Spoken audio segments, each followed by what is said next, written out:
Bueno, pues hoy vamos a empezar una nueva participación de mi parte para dar una enseñanza más. Nos llevó mucho tiempo tratar de visualizar la cuestión importante, porque es muy importante, la cuestión de todo lo que es el asunto de los cristianos, de los que nos decimos cristianos, nuestro comportamiento y cómo ser. Ya lo vimos eso. Pero ahora es muy, muy importante también, aparte de eso, ¿verdad? Porque de otra manera, los mensajes que yo puedo otorgar a ustedes los hago con todo mi corazón. Necesito hablar la verdad bíblica. Debemos aprender la verdad bíblica, porque de otra manera no podemos estar bien con Dios. Parece que todos, hasta yo incluso, yo también anduve extraviado bastante. Y ya comprendo que Dios es santo y que nada impuro puede entrar a su gran ciudad. Veámoslo nuevamente ese pedacito. Aquí en Apocalipsis 21 vamos a verlo. Nada impuro entrará ahí. Entonces es muy importante. Vamos a ver, dice aquí. Vamos a 21-27. Nos dice: no entrará en ella ninguna cosa inmunda o que hace abominación y mentira, sino solamente los que están inscritos en el libro de la vida del Cordero. Yo amo mucho a mi prójimo y por eso estoy tratando de llevar lo mejor de la verdad bíblica. Creo que ustedes han observado, a lo mejor por ahí he tenido algunos pequeñitos errores, tal vez de cuando estoy platicando. Pero lo que es importante es que que les vuelvo a comentar lo que es necesario para que ustedes lo comprendan. Entonces es muy importante también que nuestro Señor Jesucristo estaba familiarizado con la Septuaginta, porque esa traducción se empezó a traducir 200 años antes de su venida y se terminó más o menos en 100 años antes de su venida. Entonces él la conocía perfectamente bien. Y ahí aparece el nombre de Señor. El Tetragrámaton no lo pusieron. Entonces, por eso yo les he dicho el Señor. Ahora,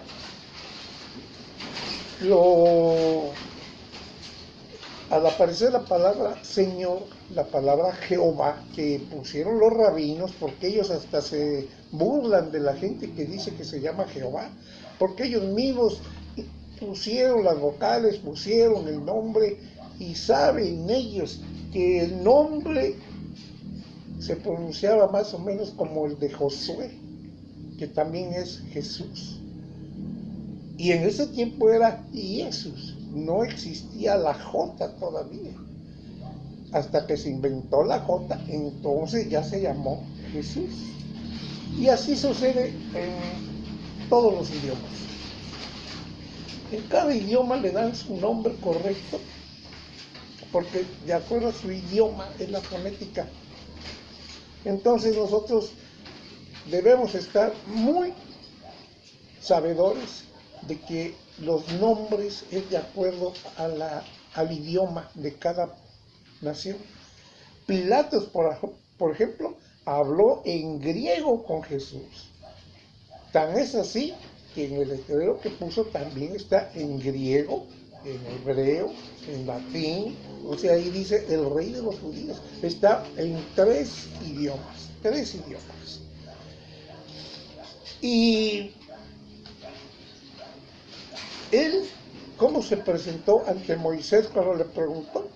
Pregunté, yo soy el que soy. Así le iba a decir Moisés a Faraón. Ese es él mismo. Él es, yo soy el que soy.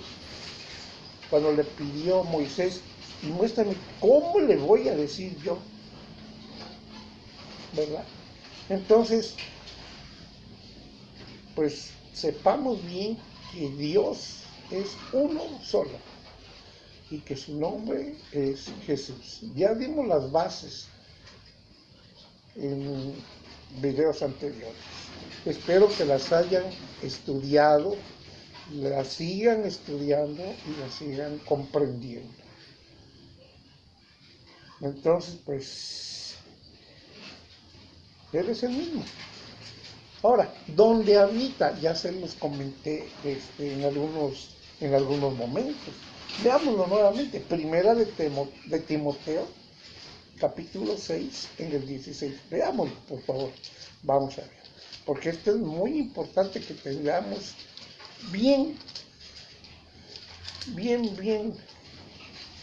clarito lo que debemos y por qué lo hacemos. Primera de Timoteo 6, 16. ¿Qué dice aquí? ¿Dónde está Primera de Timoteo? Ya la perdí. Primera de Timoteo 6, 16 dice, el único que tiene inmortalidad, que habita en luz inaccesible, a quien ninguno de los hombres ha visto ni puede ver, al cual sea la honra y el imperio sempiterno. Amén. ¿Es Jesús? Él habita ahí.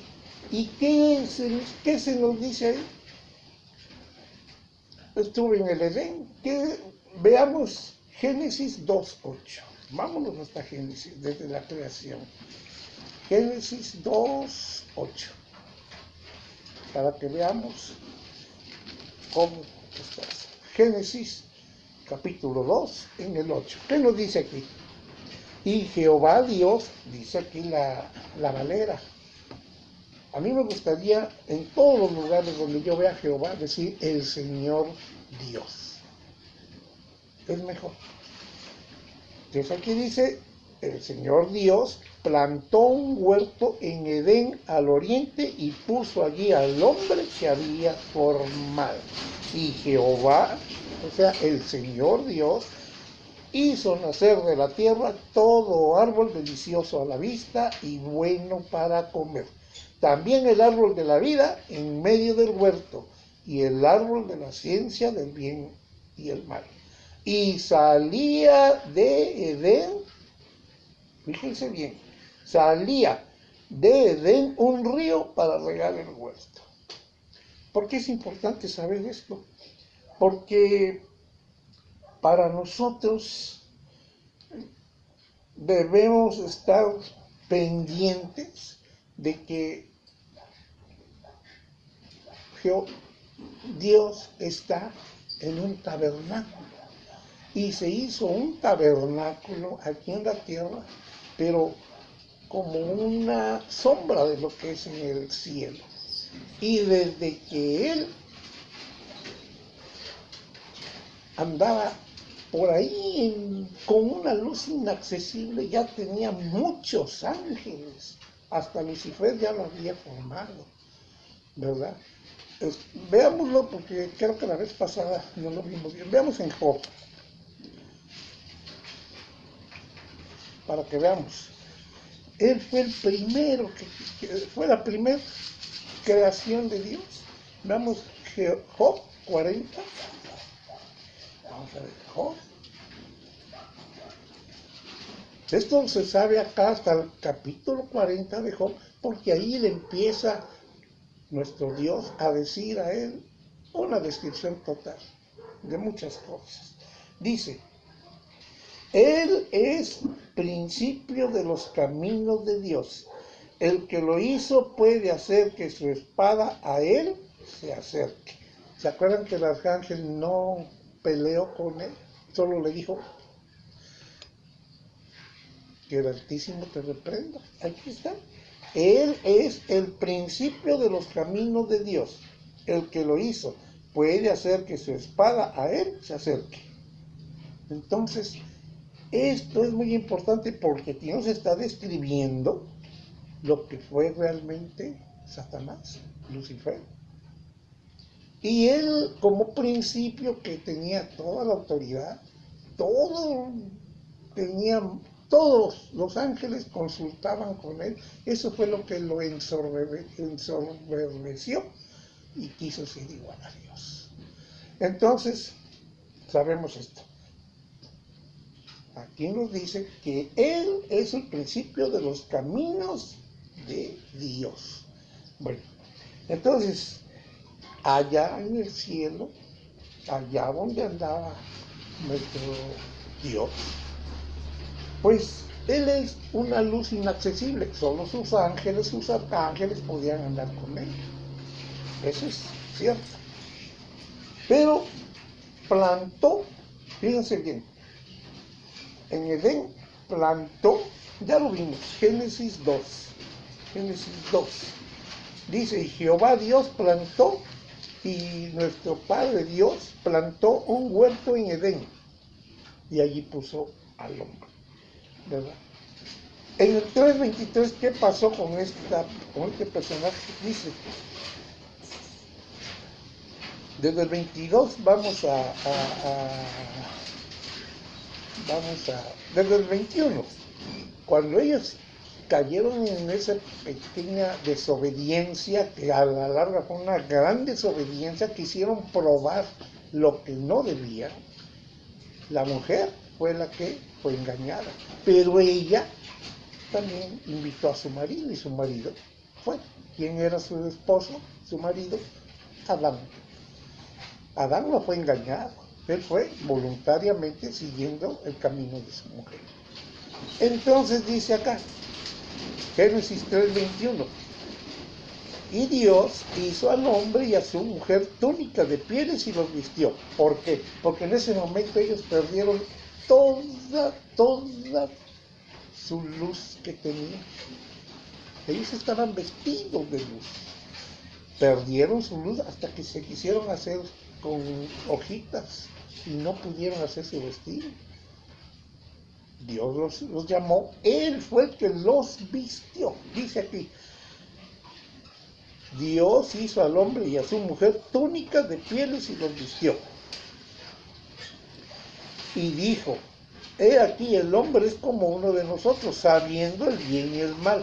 Ahora pues, que no alargue su mano y tome también del árbol de la vida, y coma y viva para siempre. Y lo sacó del huerto del Edén, para que labrase la tierra de que fue tomada.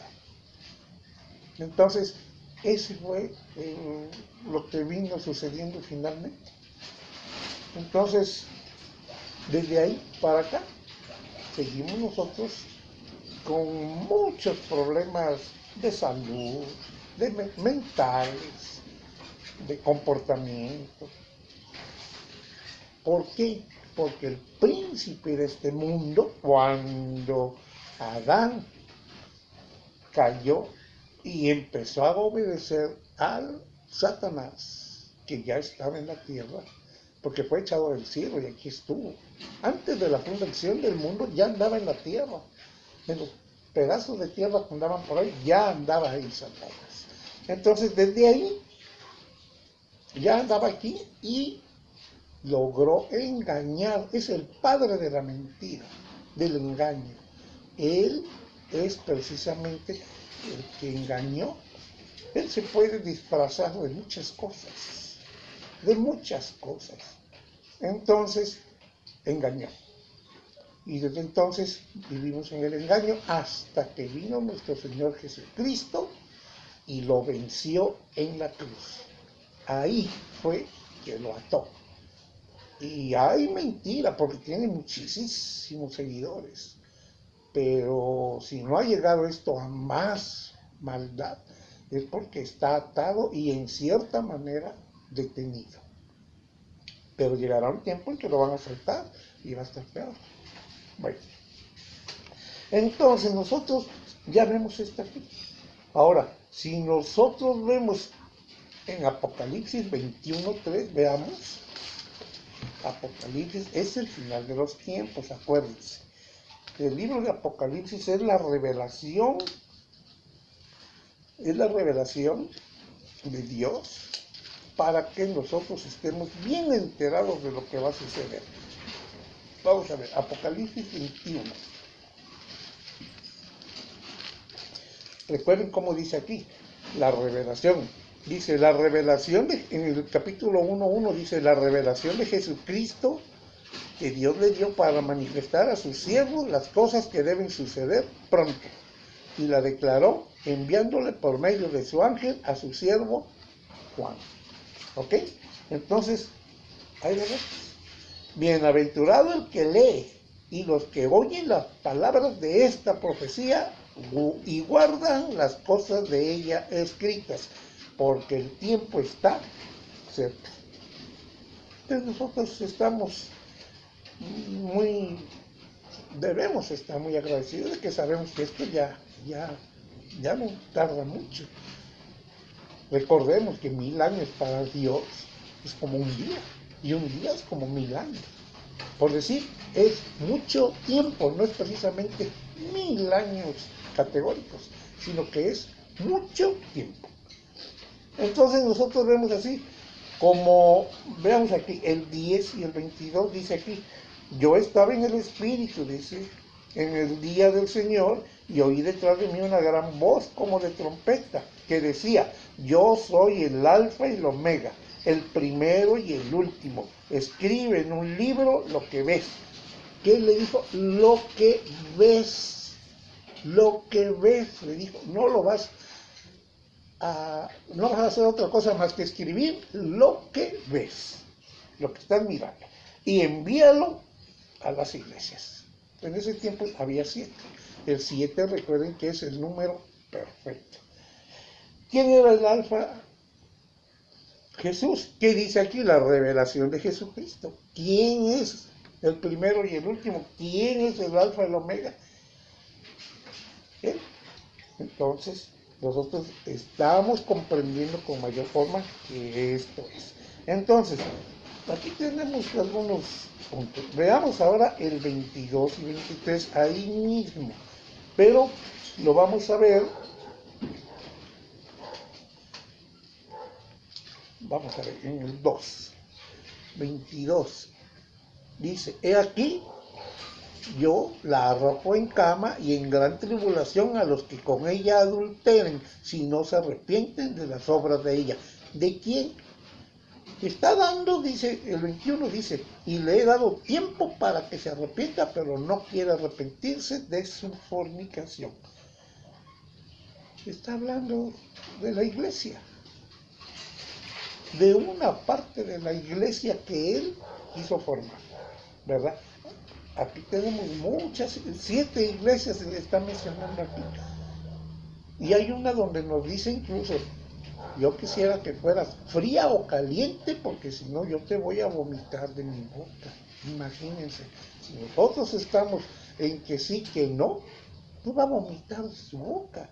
Y eso es algo muy, muy difícil, porque nos está poniendo en un plan que no somos en ninguna manera aceptados, ¿verdad? Entonces, nosotros sabemos que Dios estuvo ahí. Ahora, ¿dónde está Dios? Nosotros sabemos que Dios estaba desde antes de la fundación del mundo. Ya sabemos que ahí está, que ahí estaba en ese momento. Ahí Él decidió la fundación del mundo. ¿Y qué hizo en ese momento? Ahí Él resplandeció. Resplandeció. ¿Por qué? En el primer día dice, hágase, sea la luz, y resplandeció. Él, de la parte donde estaba por allá, vino a formar un mundo. vino a fundar el mundo. Y al fundar el mundo dijo, sea la luz. Y él estuvo como luz iluminando siempre, hasta el cuarto día en que puso el sol y la luna. Separó luz y noche, luz y oscuridad. Una cosa es la luz, día, y otra cosa es la oscuridad, noche. Ahí en el cuarto día ya lo hizo, ¿verdad? Pero ¿qué pasa aquí? Fíjense bien. Antes de la rebelión, antes de la fundación, perdón, del mundo, veamos Apocalipsis 4:2. Capítulo 4, en el 2, versículo 2. Dice Juan, y al instante yo estaba en el Espíritu, y he aquí, un trono establecido en el cielo, y en el trono uno sentado. No había dos, ni tres, era uno sentado. Uno. Lo repitamos. Y al instante yo estaba en el Espíritu, y he aquí un trono establecido en el cielo, y en el trono uno sentado. Uno sentado en el trono. ¿Cuántos tronos había? Uno. ¿Cuántos estaban sentados? Uno. Entonces, ¿y qué tenía? Dice, mira, en el capítulo, vamos a buscar capítulo 14. Capítulo 14. En el versículo, vamos a ver, 14. Vamos a ver, en el 14 o un poquito antes. Desde el 13 dice, oí una voz que desde el cielo me decía, escribe, bienaventurados de aquí en adelante los muertos que mueren en el Señor. Sí, dice el Espíritu, descansarán de sus trabajos porque sus obras con ellos siguen. Todo lo que hicieron, siguen con sus obras y van a descansar en el Señor. Pero mire el 14, miré, y he aquí una nube blanca, y sobre la nube uno sentado semejante al Hijo del Hombre, que tenía en la cabeza una corona de oro y en la mano una hoz aguda. ¿Se imaginan? Él es el que viene a la siega, a levantar el trigo al granero y toda la mala hierba al fuego, ¿verdad? Entonces, pues, la hora dice aquí, y del templo salió otro ángel clamando a gran voz al que estaba sentado sobre la nube, mete tu hoz y ciega, porque la hora de cegar ha llegado, pues la mies de la tierra está madura. Y el que estaba sentado sobre la nube metió su hoz en la tierra, y la tierra fue cegada. Eso es lo que va a venir pasando. La buena cosecha la van a recoger, la mala cosecha al fuego. Entonces, sabemos nosotros perfectamente bien lo que pasa. Ahora, ¿cómo sabemos que está en el cielo? Miren, después de que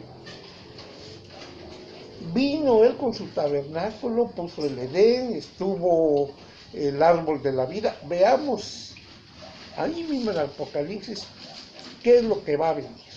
Dice, fíjense bien, dice, y en el 21:2, dice, y yo Juan vi, le dijo, escribe lo que ves, esto es lo que vas. Dice, y yo Juan vi la santa ciudad, la nueva Jerusalén, descender del cielo de Dios, dispuesta como una esposa ataviada para su marido. ¿Qué va a bajar de allá? La santa ciudad, ¿verdad? Entonces, nosotros debemos saber un poco más. Por ejemplo, ¿cómo viene la gran ciudad? Dice aquí, fíjense bien, dice aquí. Fíjense bien, dice, el que hablaba conmigo tenía una caña de medir, de oro, para medir la ciudad, sus puertas y su muro. La ciudad se halla establecida en cuadro. ¿En qué? En una forma de cuadro, ¿verdad? y su longitud es igual a su anchura, o sea, es un cuadrado, lado por lado, igual es un cuadrado. Y él midió la ciudad con la caña. 12,000 estadios la longitud, fíjense bien. Y aquí llega otra medida, la altura y la anchura, o sea que tiene altura también de 12,000 codos, que equivalen más o menos a 2,200 kilómetros. Ese es el tamaño de esa ciudad, de ese tabernáculo que nos describe aquí. Ese era el tamaño que tenían ahí en el Edén. ¿Por qué? Porque en ese lugar, fíjense bien, en el 22:1 dice, o bueno, vamos a leer allí en el 22, mismo 21-22 dice, y no vi en ella templo porque el Señor Dios Todopoderoso es el templo de ella y el Cordero. La ciudad no tiene necesidad de sol ni de luna que brillen en ella, porque la gloria de Dios la ilumina y el Cordero es su lumbrera. En el 22 dice, después me mostró un río limpio de agua de vida, resplandeciente como cristal, que salía del trono de Dios y del Cordero. ¿Habrá dos tronos ahí o es uno? Es uno. Es un trono. Uno sentado. Es el mismo, el trono de Dios y el Cordero. Es el mismo. ¿Qué leímos anterior? Que vio un trono y uno sentado. ¿De acuerdo? Entonces dice allí. Vamos a ver, entonces dice que todo eso que él vio, dice más, y en medio de la calle, en el 2, en medio de la calle de la ciudad, y a uno y a otro lado del río estaba el árbol de la vida. ¿Qué había en el Edén? El árbol de la vida, que produce 12 frutos, dando cada mes su fruto, y las hojas del árbol eran para la sanidad de las naciones. En el 5, 22:5 dice, no habrá allí más noche y no tiene necesidad de luz de lámpara ni de luz de sol, porque Dios, el Señor, los iluminará. Aquí sí ya nos dice, Dios, el Señor, los iluminará y reinarán por los siglos de los siglos. ¿Qué pasó en Génesis cuando Él dijo, sea la luz? Él iluminó hasta el cuarto día que hizo el sol y la luna para distinguir qué es el día y qué es la noche. No podemos confundirnos ahí. Yo creo que hasta un niño sabe cuándo es de día y cuándo es de noche. Y eso lo hizo Dios. En el cuarto día, al poner el sol y la luna y las estrellas. Y para eso, toda la creación que hizo. Todo eso lo hizo y terminó el séptimo día. Y dijo, aquí terminé. De ahí para allá no vuelve a hacer nada. Por eso cuando Noé hizo el arca, cuando vino el diluvio, muchos animales llegaron al arca. Noé y su familia, sus hijos, sus esposas, también entraron al arca.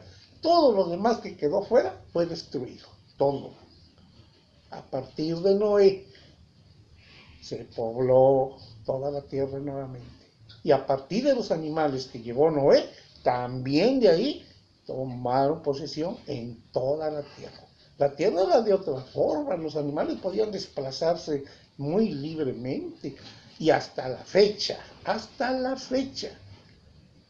porque Dios nos explica cómo fundó la tierra. La tierra tiene fundamentos, tiene expansión, donde está el sol y la luna, tiene aguas conjuntas, tiene límites, tiene aguas arriba y aguas abajo. En el fondo está el abismo, el Seol, el lago de fuego. Sí existe, porque cuando murió nuestro Señor Jesucristo, Él fue hasta allá. Él fue, ahí nos lo menciona. Entonces, Todo eso debemos saberlo. Ahora, ¿dónde está este Edén? O este tabernáculo, esta casa de Dios donde Él está. Está en el cielo. Una vez que el pecado la llevó al cielo, allá está. Y de allá fue que abrió todas las compuertas y las aguas de arriba y todo para que viniera el diluvio, pero desde el cielo. Después de ahí vino Abraham, platicó con Abraham, ya lo vimos, se despojó de su gloria, bajó y habló con Abraham. Nació Isaac, nació Jacob, Israel tuvo una visión. Eso también nos dice que está en el cielo. Fíjense bien, veamos Génesis 28, 12. Fíjense lo que pasó con Israel, con Jacob, que después le dijo que te llamarás Israel porque luchaste con Dios. Veamos el 28, vamos a ver. Todo esto nos va sirviendo para que llevemos una completa ilustración de lo que Dios hizo. 28, vamos a ver. En el 28, 12, dice, fíjense bien. Vamos a ver desde el 11, o desde el 10. Salió pues Jacob de Beerseba y fue a Harán, y llegó a un cierto lugar y durmió allí, porque ya el sol se había puesto. O sea, llegó la noche. Y tomó de las piedras de aquel paraje y puso su cabecera y se acostó en aquel lugar. Y soñó, dice, y soñó. Y he aquí una escalera que estaba apoyada en tierra, y su extremo tocaba en el cielo. Y he aquí ángeles de Dios que subían y descendían por ella. Y he aquí dice Jehová, aquí el Señor Dios estaba en lo alto de ella, el cual dijo, yo soy el Dios de Abraham tu padre y el Dios de Isaac. La tierra en que estás acostado te la daré a ti. ¿A quién se la dijo? A Israel, a Jacob le dijo eso. Todavía era Jacob. Donde estás acostado te la daré a ti y a tu descendencia. Y será tu descendencia como el polvo de la tierra. Y te extenderás al occidente, al oriente, al norte, al sur. A todas las familias de la tierra serán bendecidas en ti y en tu simiente. ¿Qué le había dicho a Abraham? Que todas las familias de la tierra serían bendecidas en él. La promesa fue hecha a Abraham. Aquí se la repite a Jacob, ¿verdad?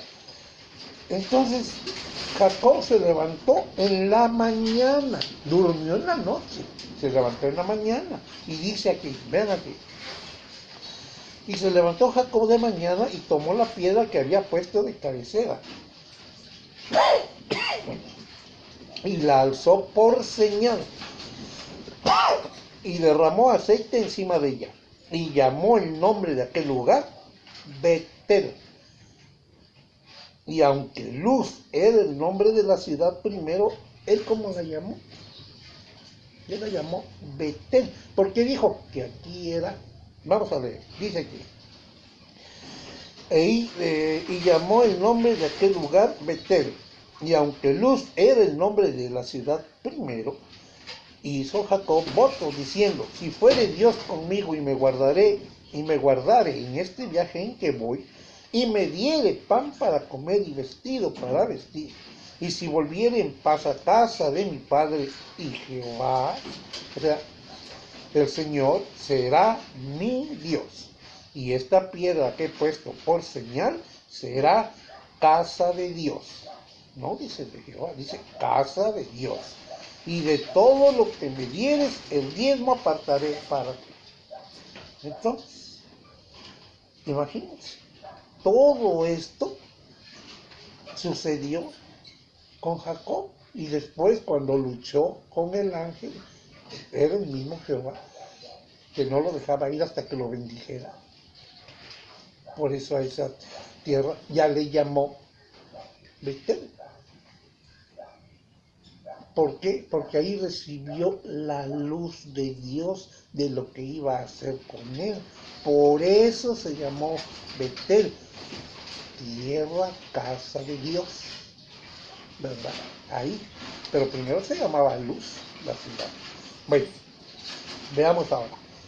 Si nosotros estamos viendo que eso sucedió con Israel, después, ¿qué pasa? ¿En dónde está la casa de Dios?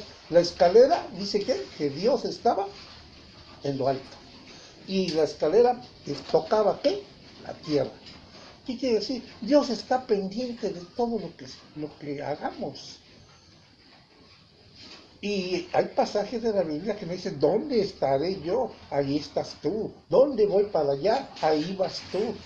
Entonces, prácticamente Dios sabe todo, conoce todo y puede estar donde nosotros creemos que no está, ¿verdad? Pero pasa a una situación. Viene el Mesías. El Mesías viene, no lo reconoce su pueblo escogido, que eran precisamente los judíos. Y por eso les quitó el privilegio. Y lo dio a personas que pudieran producir los frutos para el reino que se requería. Dentro de ahí quedaron algunos judíos, sí, pero la mayoría son gentiles, como yo, como todas las demás personas, ¿verdad? Bueno, acuérdense que ahí conjuntó un solo palo en su mano, ¿verdad? Los judíos por un lado y los gentiles por otro lado, de parte de José, y ahí vinieron los nombres. Bueno, entonces nosotros veamos ahí Apocalipsis 1:7. ¿Qué nos está diciendo? Estamos llegando con esto porque es muy importante. Ahorita vamos a seguir otras cuestiones que vamos a ver. Miren nada más. Apocalipsis 1:7 dice, he aquí que viene con las nubes y todo ojo le verá. Y los que le traspasaron y todos los linajes de la tierra harán lamentación por él. Sí, amén. Todo ojo le verá. ¿Cuándo? Cuando él venga. Veamos ahora en el 21. Ya vimos parte de él, pero vamos a ver 21 del 15 al 16. Ahí está. Apocalipsis 21, del 15 al 16 dice, el que hablaba conmigo tenía una caña de medir de oro para medir la ciudad, sus puertas y su muro. La ciudad se halla establecida en cuadro. ¿Qué nos estaba diciendo ahí? ¿Cómo va a venir? A establecer su ciudad en la tierra, como siempre él había querido. Con el pecado, la levantó, se fue. Viene Jesús, vence al maligno, y después vuelve a venir Jesús, ser nuestro Dios, y vuelve a establecer su casa, su ciudad, aquí en la tierra, como siempre lo había querido. Y las medidas son las mismas. Tenía 12,000 codos de lado, ancho y altura, lo cual significa también 22,000 kilómetros. Fíjense, 2,200 kilómetros, tanto de ancho, de largo, como de altura. Los aviones, ¿a cuántos kilómetros viajan? A 30 kilómetros de altura, cuando mucho. La NASA está diciendo que ha mandado a la Luna no sé cuántas veces. Se ha demostrado que no es cierto tampoco. Entonces, hay muchas situaciones científicas que esto anda bastante equivocado, y además todo tiene un límite y de aquí no puede salir si Dios no lo permite. Y Él no lo va a permitir porque para eso hizo la fundación del mundo, para establecerlo. Y Él va a venir con su gran ciudad, ¿verdad? Entonces, cuando fundó, en el primer día, ¿qué dijo? sea la luz. ¿Qué hizo él? Resplandeció ya para la fundación del mundo. ¿Qué había ya antes?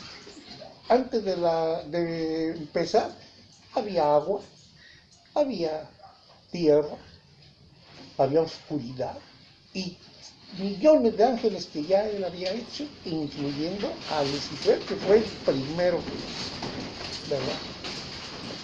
Entonces, en el primer día, cuando él ya tenía el plan de la fundación del mundo, y todo el plan que estaba sucediendo, él ya lo tenía, sabía lo que iba a pasar, él sabe todo, ¿verdad?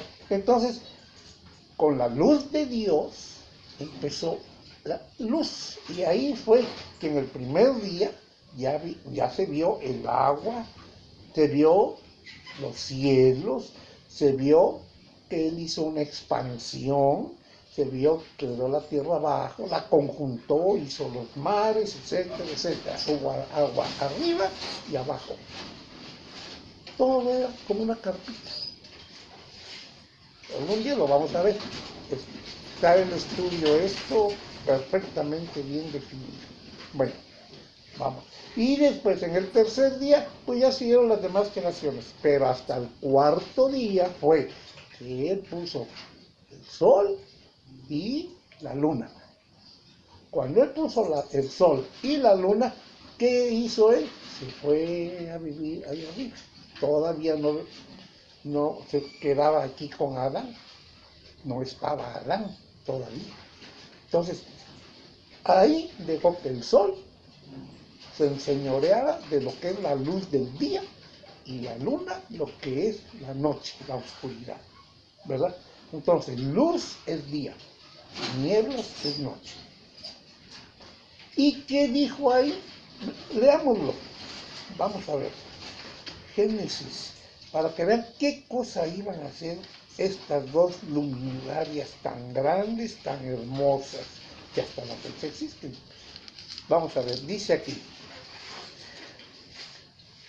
Dijo, en el 1:14, dijo luego Dios, haya lumbreras en la expansión de los cielos para separar el día de la noche y sirvan de señales para las estaciones. ¿Estaciones de qué? Estaciones del año, para los días y los años.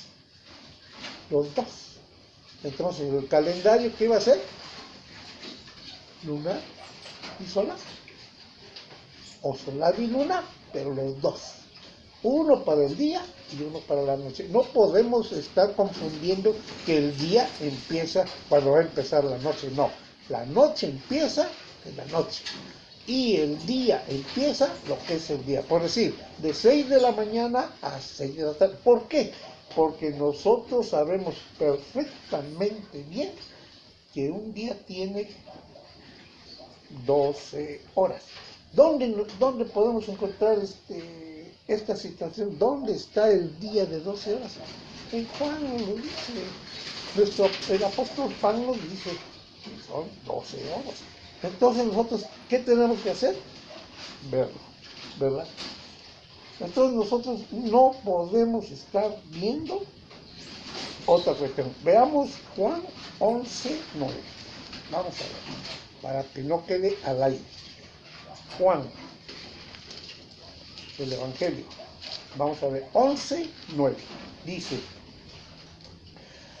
respondió Jesús, ¿no tiene el día 12 horas? El que anda de día no tropieza, porque ve la luz de este mundo. Pero el que anda de noche tropieza, porque no hay luz en él. Más claro ni el año. La noche y el día. Entonces, hay algunas organizaciones religiosas, o no sé cómo llamarles ya, que dicen que el día empieza cuando se va a oscurecer. Y están viendo al sol. Ya que se metió el sol, ahí empieza el día y se van a hacer ritos y no sé cuántas cosas.